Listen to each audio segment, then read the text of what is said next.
Essa história é para você avaliar o seu relacionamento. Será que eu me sinto feliz? Será que a união é via de mão dupla ou só uma das partes é que leva a relação sozinho? Então fica nessa história que se chama A Mendiga e o Samurai. Há muitos e muitos anos, um bravo samurai que, depois de vencer muitas batalhas, anunciou a sua intenção de se casar. Belo e forte, atraiu muitas mulheres que desejavam conquistar seu coração, mas nenhuma riqueza ou beleza conseguia conquistá-lo. Até que um dia, uma jovem muito maltrapilha apareceu no palácio e disse ao samurai: Senhor, eu não tenho muito dinheiro ou algo material para te oferecer, mas eu amo muito. Se você me permitir, eu queria demonstrar o que eu sinto por você. Eu passaria 100 dias aqui na sua varanda, sem comer ou beber nada, exposta inclusive à chuva, ao vento e ao sol. Se eu conseguir aguentar, você me faria a sua esposa. Surpreso, mas não comovido, o samurai aceitou e pensou que se essa mulher fizesse tudo o que ela disse, isso sim seria digna de ser a sua esposa.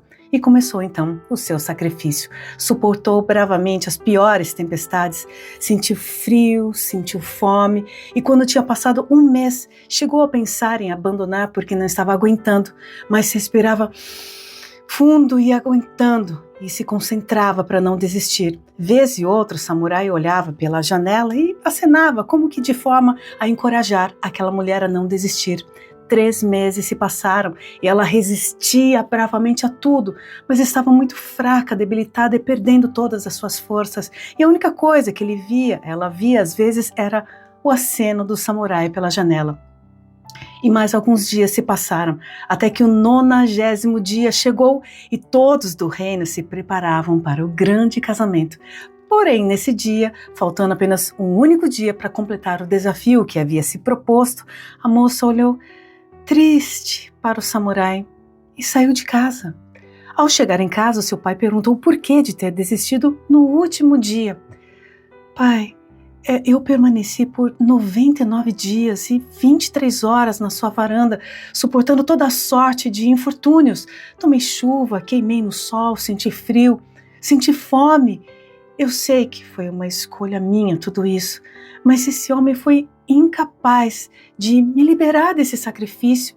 Ele me viu sofrendo e ainda me encorajou a continuar. E nem um único dia mostrou compaixão pelo meu sofrimento. Eu ainda aí fiquei um bom tempo na esperança de que houvesse um vislumbre de bondade ou consideração que nunca veio. E foi aí que eu entendi: uma pessoa tão egoísta que só pensa em si não é merecedora do meu amor. Quem é que nunca passou por uma situação dessas ou conhece alguém que tenha vivido algo parecido? De estar num relacionamento e não se sentir tão valorizado, reconhecido ou minimamente respeitado. Bom, o que nos atrai nos outros está relacionado a algo em nós que o outro também tem. Por isso nos apaixonamos, porque gostamos de algo em nós que enxergamos no outro. E é por isso que muitas vezes a paixão é algo que nos cega, porque é como se apaixonássemos por nós mesmos. Só que, à medida que vai passando o tempo, 2 coisas podem acontecer. Quando passa aquele furor, da paixão, ou nos desapaixonamos, ou a gente começa a enxergar o outro como ele realmente é, e não como a gente tinha idealizado. E é nessa hora que ou o sentimento acaba, ou a gente passa por uma outra fase, que é o amadurecimento desse sentimento, desse relacionamento. Porque a grande pergunta é: será que vale a pena continuar? Bom, no caso desse conto, a moça apaixonada pelo samurai, ao longo dos quase 100 dias, se deu conta de que ele não era digno do seu amor. Porque pensa, se ele agia dessa forma antes mesmo de conhecê-la melhor, imagina como ele ia tratar quando estivessem juntos, não é? Porque ele poderia ter acabado com o sacrifício dela, seja liberando ela daquele sacrifício e mandando-a para casa, ou acolhendo e se casando com ela, mas não. Ele se limitou a dar um tchauzinho para ela, para inclusive incentivar ela a não desistir daquele desafio enquanto ela sofria e muito. Quando um relacionamento implicar em sofrimento, sacrifícios homéricos, tristeza e deixar de ser quem você é, ele passa a não valer a pena. Se houver um preço, como na história, para conquistar o outro, isso tudo já começou errado, né? Mas eu entendo que aqui, nessa história, é uma coisa cultural. Mas se a gente for trazer aqui para a nossa realidade, o amor não deve ou não deveria ter uma contrapartida do tipo, eu faço isso e você faz aquilo. Agora é uma coisa minha, tá, gente? O amor, para mim, é uma coisa que existe por si só. E ainda que a outra parte nem saiba, mas se souber e for recíproco, melhor, né? Por quê? Um relacionamento, e é só nele que eu cresço emocionalmente. Pode haver brigas, altos e baixos, mas é só num relacionamento que eu conheço o outro e a mim mesma.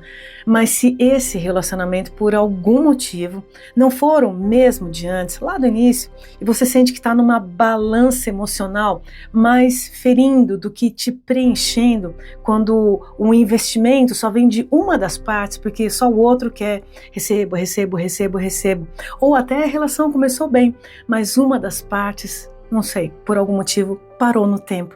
Ou quando um assume o papel de cuidador e o outro que precisa ser cuidado. Gente, isso é normal. Faz parte dessa dinâmica da vida conjugal, né? A vida tem essas oscilações de persona. Uma hora eu cuido, uma hora eu sou cuidada. Uma hora eu cuidada, a outra passa a ser cuidador. O que não é legal é quando uma só pessoa cuida e nunca é cuidada. Ai, Mayumi, mas a outra pessoa gosta. Pode ser, mas nem todo mundo é assim, porque uma hora para uma das partes pode cansar. Sabe aquela só eu dou, nunca recebo atenção, cuidado, proteção. Uma hora a admiração pelo outro pode acabar. Ou quando simplesmente acaba o respeito e o carinho. Faça como essa moça da história, se retire. Eu entendo cada decisão. Muitos perdoam porque conseguem lidar, outros não porque administrar o passado é muito doloroso. Enfim, seja qual for a sua decisão, se retirando ou não, sabe que você merece amar e ser amada de verdade. E às vezes é só uma falta, né, de comunicação, mas não aceite menos do que isso. Então, se você gostou dessa história, aproveita para você seguir o canal, aperta aqui para você encaminhar essa história para que outras pessoas venham aqui pensar com a gente, tá bom? Eu sou Mayumi e essa foi mais uma mensagem para você. Um lindo dia!